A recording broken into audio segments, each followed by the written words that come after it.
Okay, so hi everyone. I'm just gonna start this meeting now. So this is our meeting about cryptography. Um, I'm Kevin, one of the officers for Select Security, and yeah. So I'm just gonna get started with this presentation. And first thing we're gonna talk about is slides would move. Symmetric key encryption. So the idea behind symmetric key encryption is that you have your data, which is like a message you want to send, and then you use a key to like scramble the data and transform it in some sort of way so that in your in the so if someone in the middle intercepts the message, they won't be able to recover any useful information. And in order to decrypt it, use the same symmetric key and you reverse it and you get the original data. Um, so some pros about symmetric key encryption is that it's relatively inexpensive. And what that means is that like it doesn't require a lot of resources in order to like encode and or encrypt and decrypt these messages. And the keys can be pretty small compared to the size of protection they compared to the amount of protection they can afford. However, the main issue with symmetric key encryption is that those secret keys need to be communicated between the sender and receiver. If you don't have that key beforehand, then your message that you're going to send, which is already encrypted, is just going to be useless. So you need to send it to the receiver, but then there's like that catch-22 of if you send the plain key to the receiver and it gets compromised, then anybody can now that person in the middle can also now read your messages. So that is one of the main flaws of symmetric key encryption.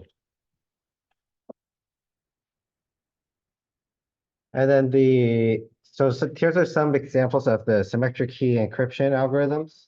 So we have AES, which stands for Advanced Encryption Standard.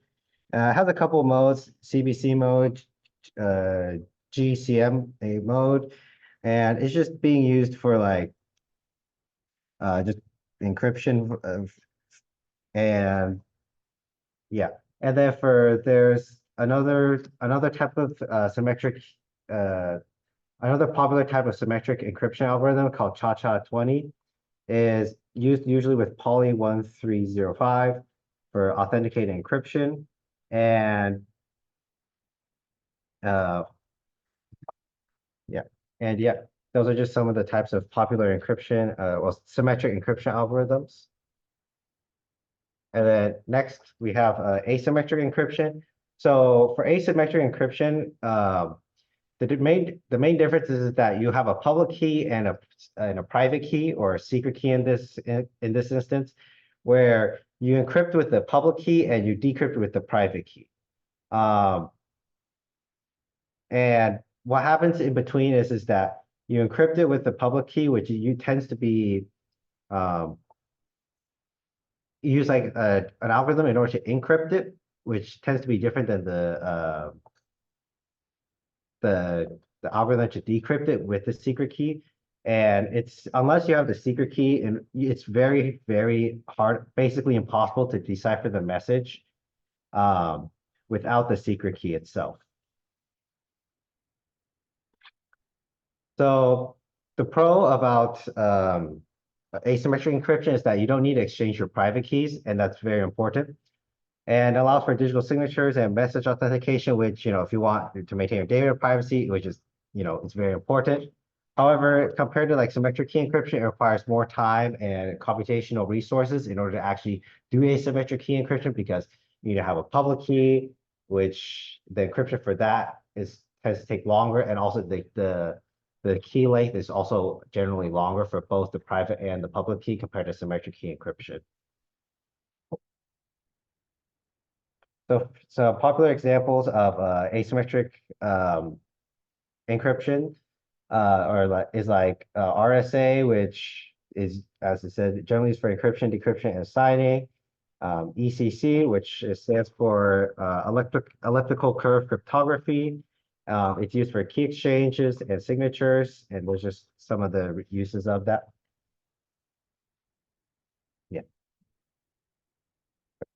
So then let's talk about hashing. Hashing is just a way of transforming some sort of binary data into a hash, which is also binary data, but it's a one-way algorithm that you use to sort of like scramble the data, and it can generate a different type of like a signature depending on what your initial input is.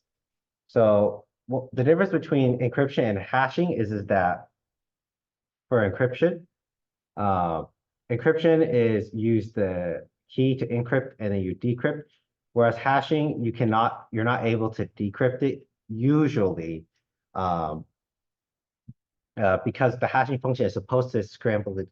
Go ahead. No, no, no, go ahead. Oh, okay.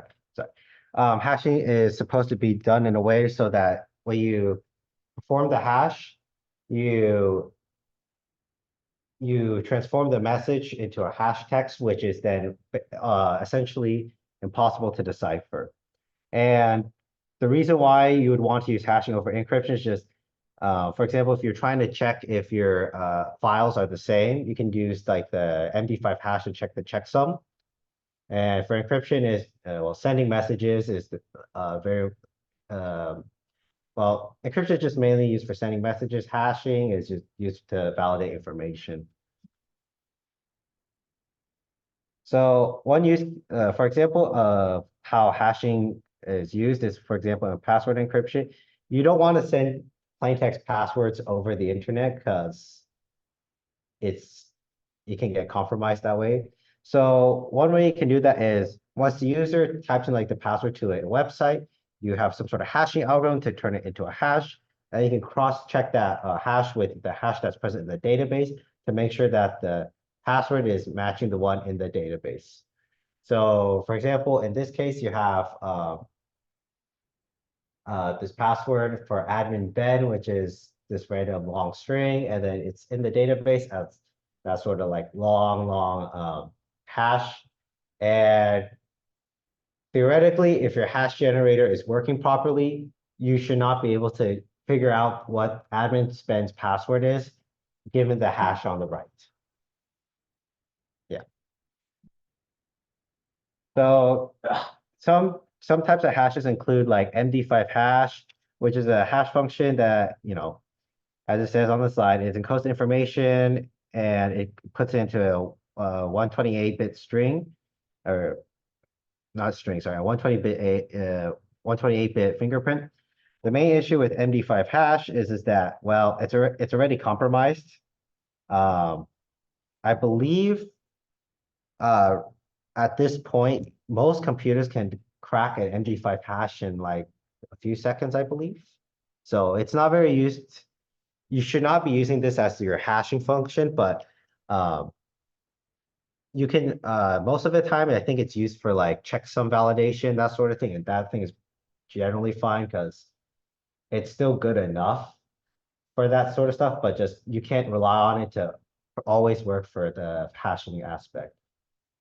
And then for the SA2 is just a type of cryptographic hash function. There's lots of SA2 hashing functions. There's like SA256, SA224, and there's just a bunch of them. You can look online.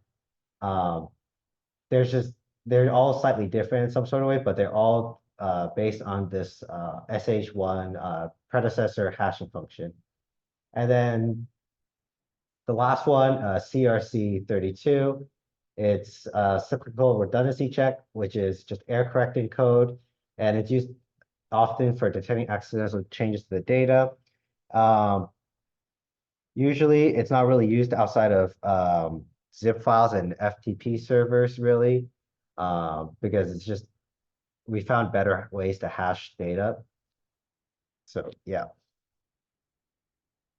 Okay, so we're gonna just go to some Pico CTF problems. So if you guys haven't already, let's go to picoctf.org and um, let's go to we're gonna do a problem on there. So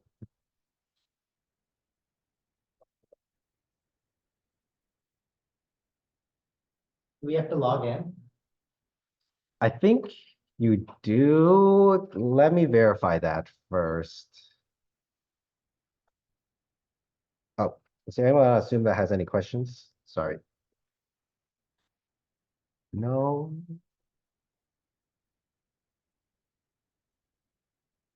practice.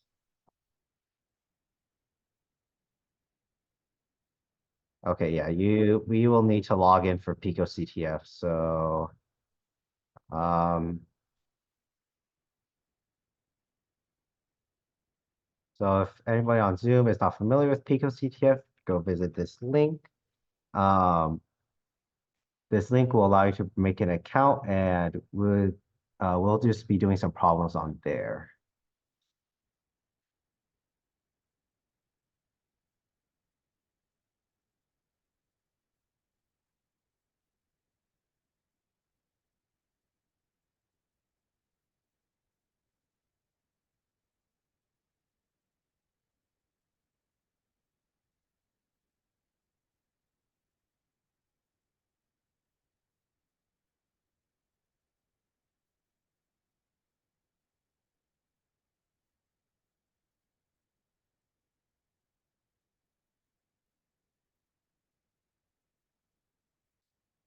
So once everybody has registered for an account, let's search up, hold on.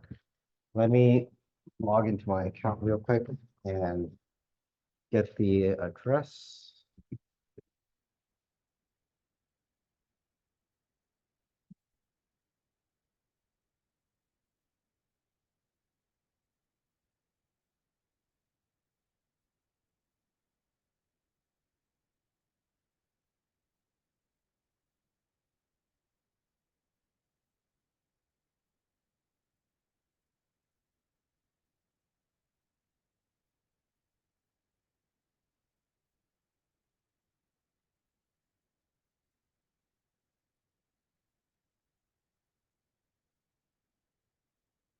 Can I see this? Okay. Let me screen share the right screen on Zoom.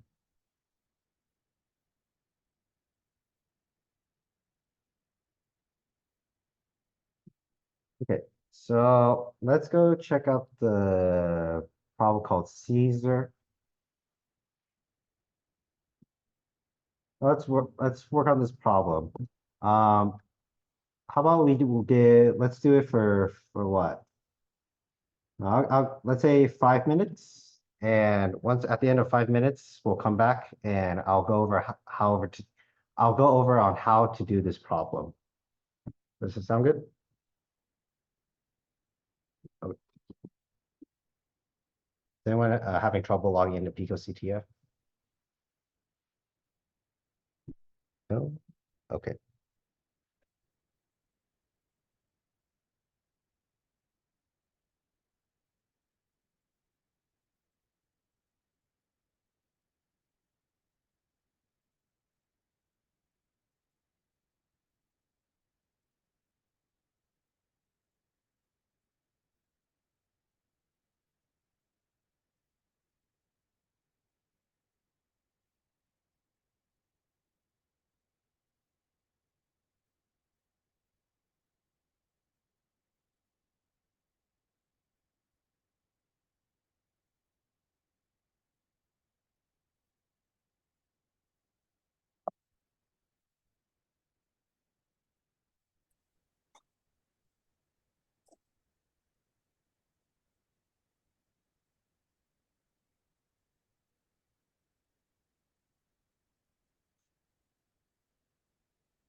Has everyone completed this problem?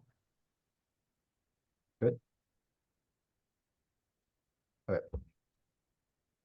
Since it seems like we're mostly done with this problem, I'm going to go over on how to decrypt this message. So let's take a look at the message. We got this ciphertext, which is file. Okay, let's edit with Notepad.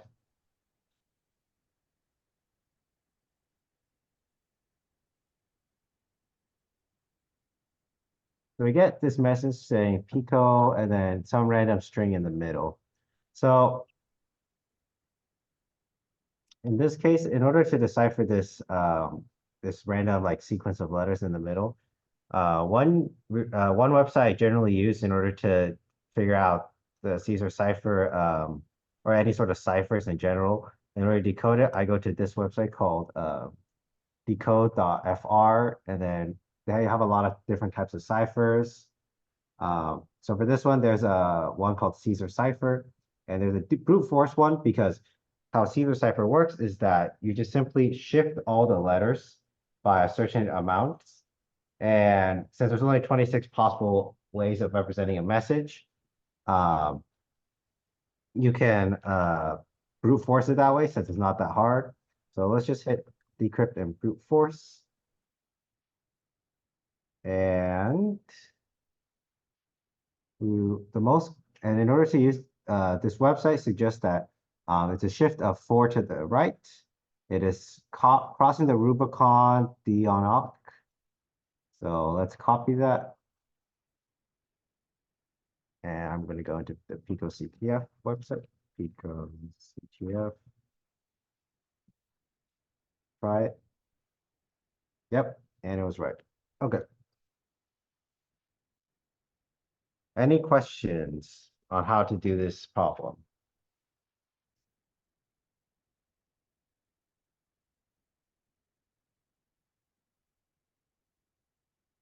No? Okay. If we're done with that one, then let's go move on to the next problem, which we will do is something called Viandier. Let me go and find that. Engineer. Okay.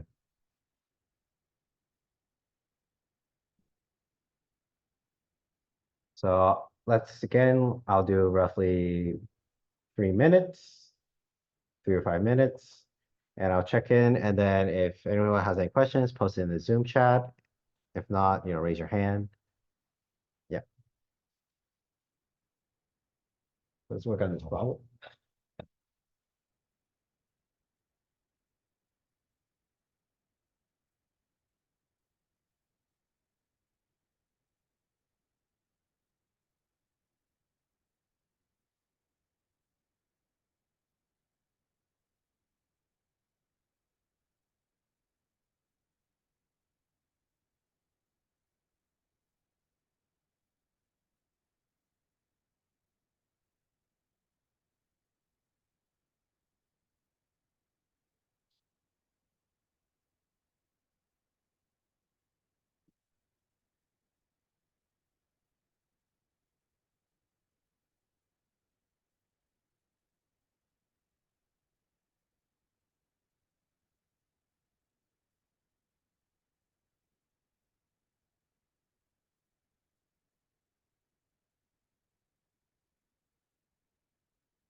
Are you done with this problem?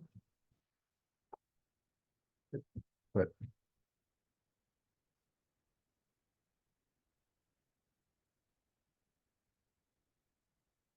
All right. So I'm going to go over how to do this problem. So I'm just going to download this message real quick. Pull this up. Okay.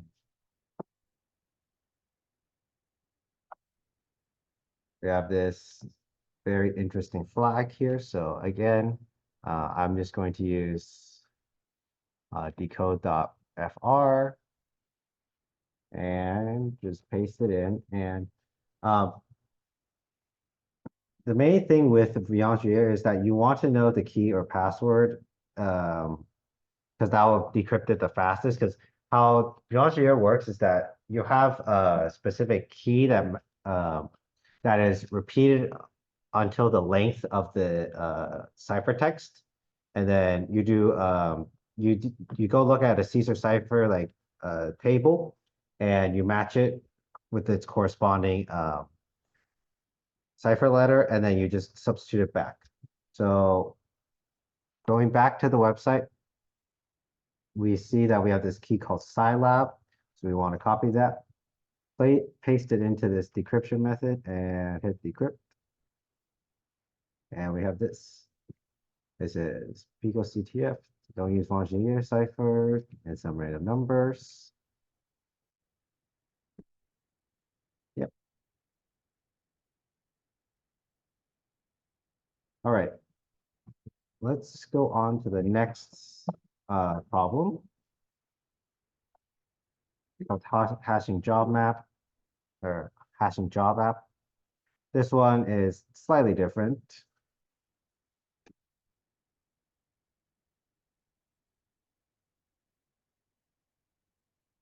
This one's not really a cipher. It's more about figuring out how just practicing how to use hashing. And if anyone hasn't used the web terminal before, you just go onto you just exit to here, use the web shell. I'm gonna pop it out to a different tab. You can use it here, but you just need to pop it out into a different tab, enter your username and your password, and it'll be fine. I'm not gonna do that just yet, but um, it's pretty straightforward on how to use it. So let's get started on this problem, hashing job app.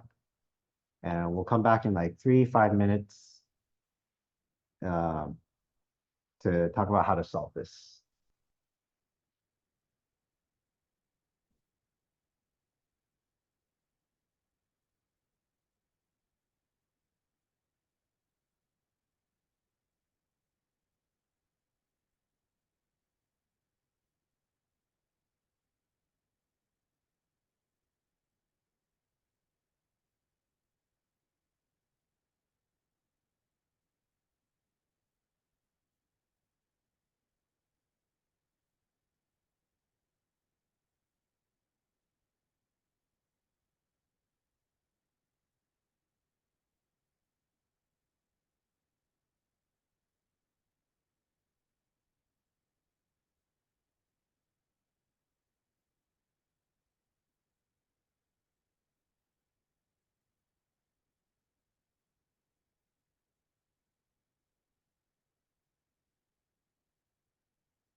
Everyone basically finished with this problem? Good.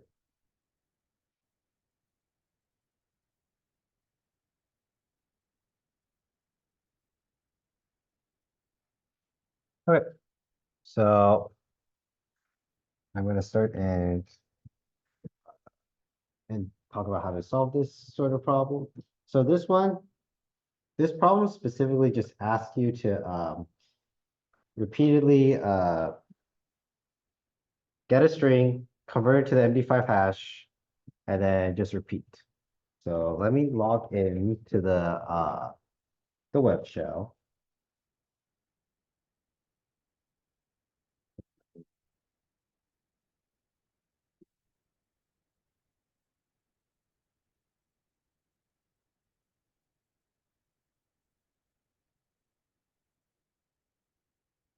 Okay, so copy this, paste it in here. Okay, so I'm just going to use this website right here to do the hashing. You could do it with look, there's a command in Kali where you can just do the MD5 hash in there, if I remember correctly. But since I don't have that on this computer, I'm just going to use this website. So let's just paste hashes and let's paste that in here. Okay. And then let's get the next one. So simply this problem, all you do is you repeatedly copy and paste these strings and hash them.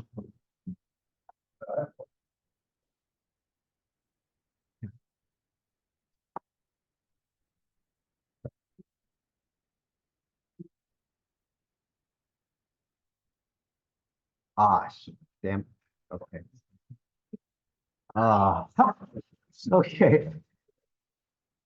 I like this. I very much like hashing this string. So okay. To not get canceled, I'm not gonna say, but um. Anyways, yep. All right. We'll ignore that. Nothing happened. Cholesterol. Yeah, cholesterol happened, guys. Don't. I don't know what happened before cholesterol. You know. Yep. You couldn't tell. Yep. Yep. Claude Monet. Yep. Hey, wait, wasn't Claude Monet a painter? Yes. He was French though, or I think. No, they were all, So that makes it better, right? a lot of painters going around today. Yeah, just a little bit, just a little bit of painters. All right. What was it called? What was French? Which was. Oh, We're not going back to that. oh God. Okay. All right. Moving on. So this is the flag. Yay. At what cost? At what cost did you get those points? Nothing happened. All right. We don't talk about the that one, right? Yeah. Okay. Good. All right. So that's how we do that challenge, and hopefully no other interesting things happen. All right.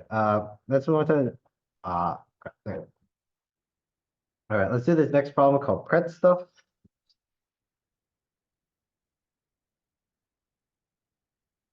All right. Oh, for the people on Zoom, am I going too fast or is this fine?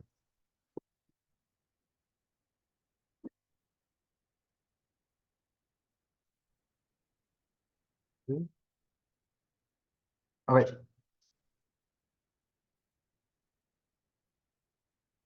So let's do let's do, I think, 3 to 5 minutes on this one again. And once we're done with this, or sorry, after that, let's come back and we will cover how to do this problem.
You have any hints for this one? For this one, for the script stuff, Yeah, let me take a look.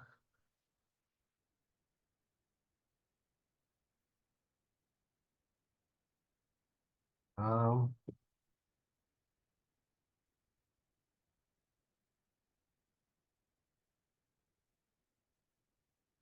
let me take a look at it myself.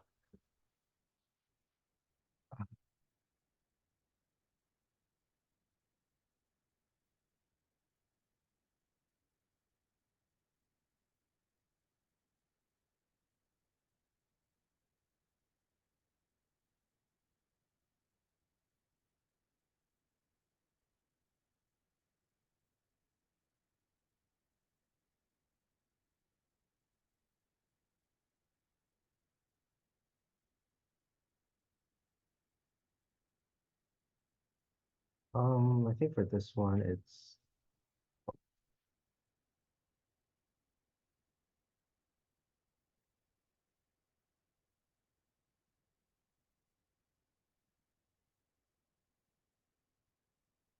I think this one is you just check the hashing, I believe. No.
So for this one,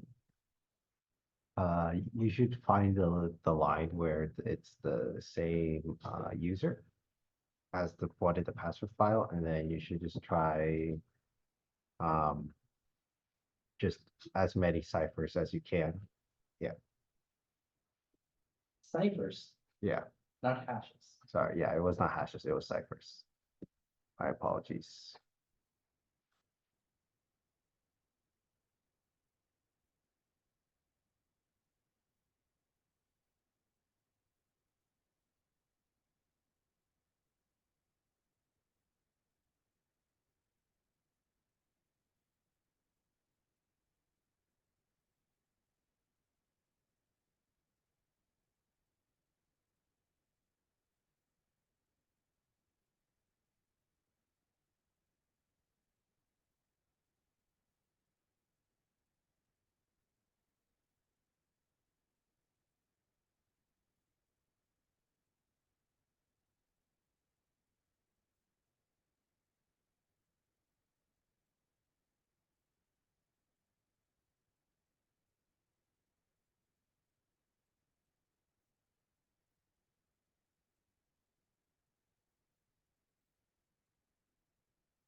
Do we need more time with this, or are we all good with this problem?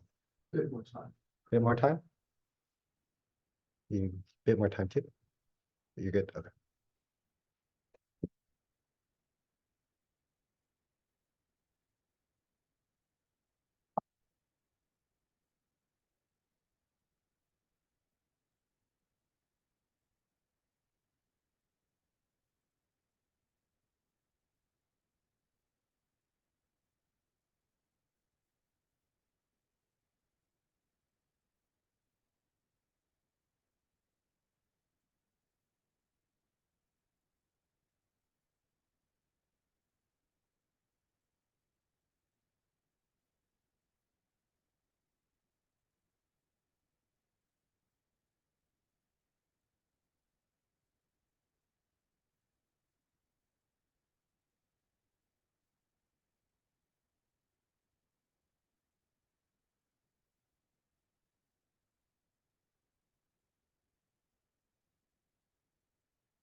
How are we feeling about this?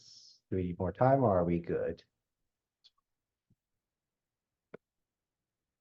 More time?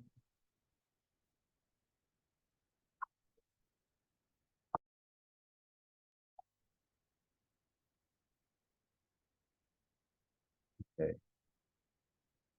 I guess we'll just start going over how to do this problem. So freeze that. Okay, so for this one, I already downloaded the leak, so I'm gonna just open it and take a look right here. So we have these two text files. I'm gonna open passwords.txt. Um, up. Let me try to extract these. Okay, maybe I won't. Let's have line numbering. Um, this does not apply. Okay, that's okay. Okay, so in the problem, it's asking us to find this user called Coltris. So, and we assume that each line is going to correspond to each password. So the first password will be the first user. So let's just go find where Coltris is in usernames. Let's use Coltris. So we find Coltris is on line 378. So let's go back to passwords. Let's go to line 378. Nope. Okay.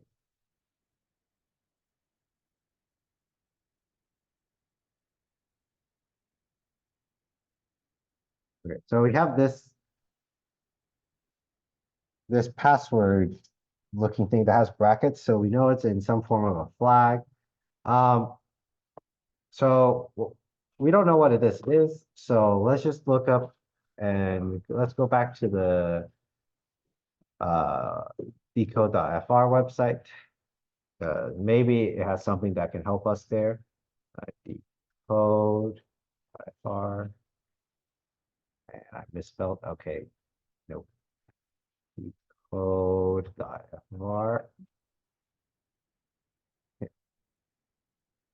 Oh no, I don't speak French.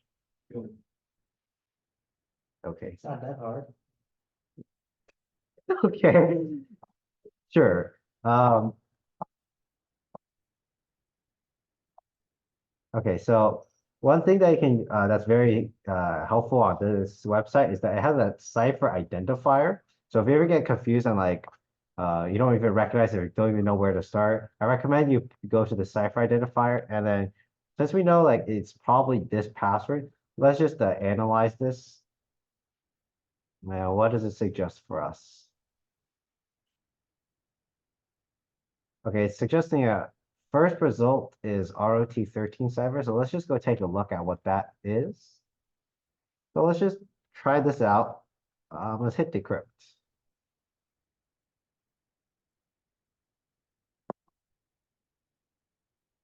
Hello. Oh, okay. So it has the Pico CTF flag, which is useful. Um, I don't know if this is right, so let's just try putting it in and see if that works. Yep, that works. So the main thing about that one is just identifying the right password and then just hoping that you guess the right cipher. So that's what I would just suggest you use. Just use this decode the FR website, use this cipher identifier and just brute force it. If not, maybe it's not a cipher. And then yeah, good luck with that. Okay. Sorry. So let's go into the last one. Mod 26. I wonder what this is about. I know, right? Well, this is so hard to figure out what mod 26 means. All right. I wouldn't know. Yeah. So what's so important about mod 26, right? Okay, here. Let's go. Okay, I'm just gonna say like You guys just, okay, I'll just give you guys like a minute because this should be fairly straightforward on how to do, I believe.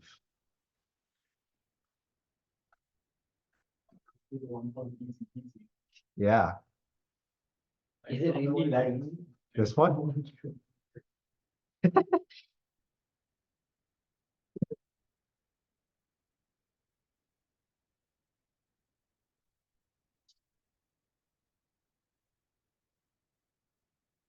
A one-time pad? Yeah, Oh dear. They make it tricky to get the key and like. I'm doing the thing, but it's not working. So it's not.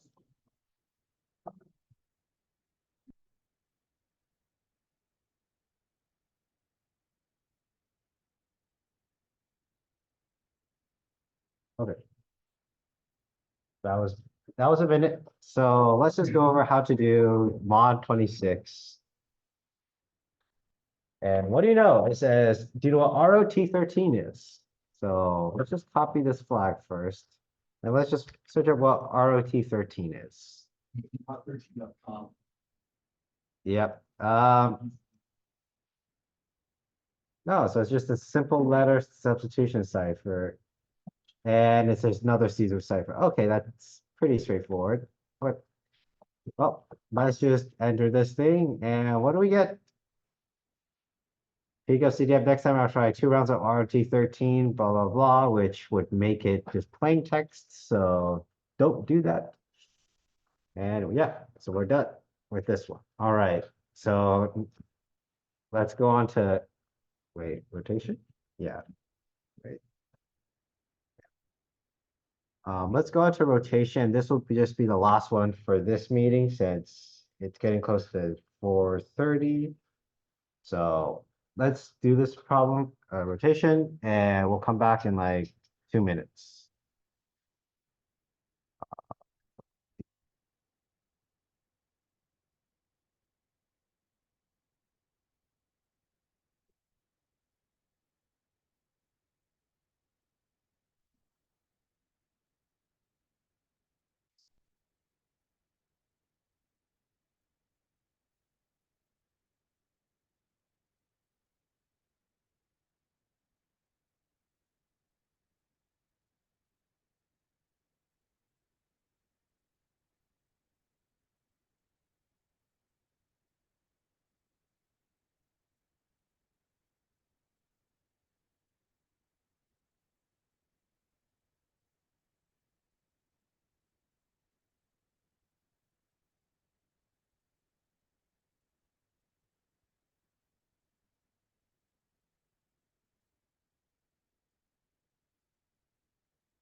let's take a look at this problem. All right. Let's download this encrypted text file. Look at it. Okay. It seems to be already in the format for a flag. So again, I'm gonna go to decode. And let's see what it suggests for our cipher identifier. It's suggesting an ROT cipher, so let's take a look at that. Suggesting a rotation cipher. Let's just hit automatic. Let's just brute force this. Okay,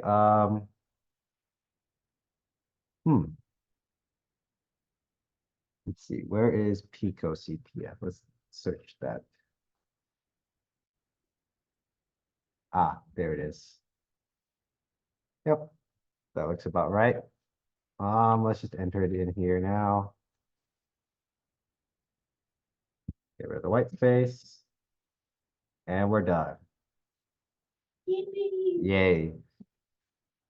So yeah, that's the end of the meeting. I hope you guys all learned something. And if you have any questions, feel free to stay around. If not, this meeting's over.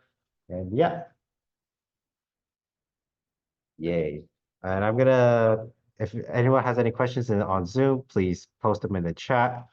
If not, I will end the meeting soon. And yeah, Kevin, are you tired? yes. Who is it? It's Friday. Huh? Who is it? I'm calling because. Which college you guys have?